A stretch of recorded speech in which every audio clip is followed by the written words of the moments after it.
Today is the 19th anniversary of September 11th, 2001.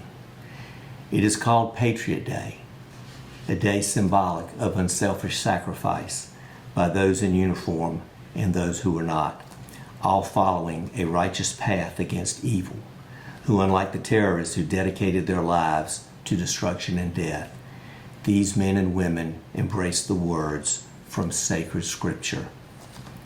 Greater love hath no man than this, that a man lay down his life for his friends. This was not in their plans on that clear fall day in which the world changed on that Tuesday at 8:46 a.m. when American Airlines Flight 11 crashed into the North Tower of the World Trade Center in New York City. But their life of service was who they were and how they died. The rest, innocent people going about their life that day. Some wrong place at the wrong time. Cantor Fitzgerald, a financial firm founded in 1945 whose offices were in the North Tower of the World Trade Center, lost 658 employees. At the time of the attack, Cantor CEO Howard Lutnick was taking his son Kyle to his first day of class, kindergarten. That was why he was not in the office on that morning. Not only did he lose 658 employees, among them was his best friend and his brother, Gary, age 39. Mr. Lutnick had a decision to make: close the firm or reopen and work harder, so he could donate 25% of everything they would make to the families, which is what he did.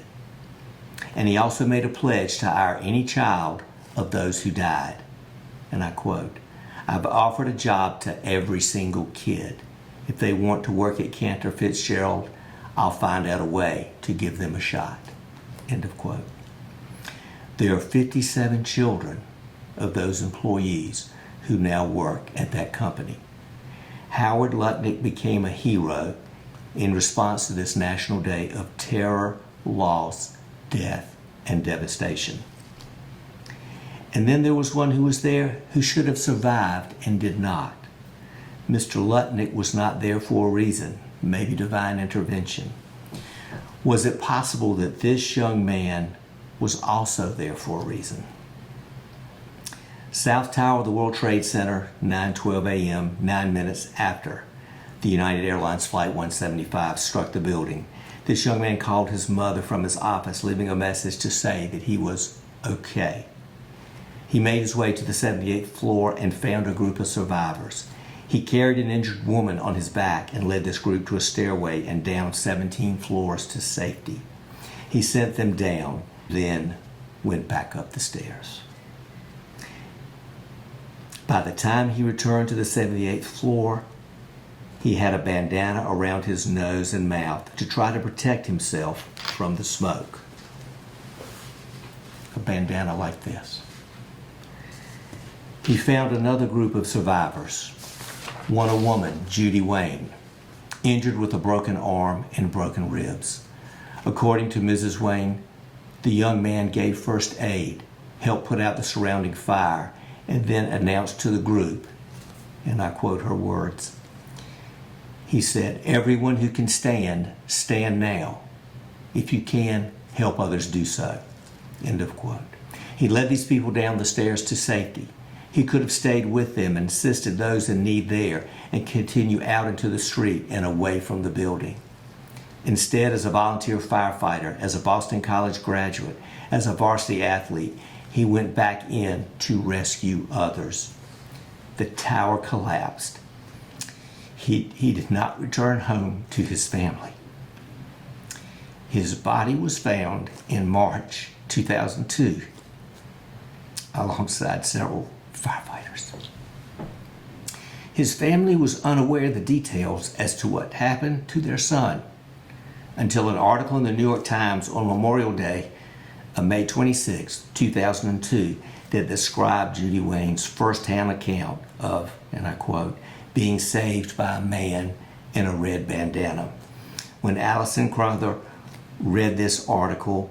She started reading out loud to her husband. They knew for the first time the details of the last morning of their son, Welles Crowther's life. When Welles was 8 years old, his father gave him 2 handkerchiefs, one a white pocket square and the other a red bandana. And I quote, he told his son, "One to show and one to blow." Welles, who after that day was never without a red bandana. And I quote, he wore it under his hockey and fire helmets as a teen and under his lacrosse helmet while playing for Boston College. He carried it in the pocket of his business suit every day to the World Trade Center. And I have carried this bandana with me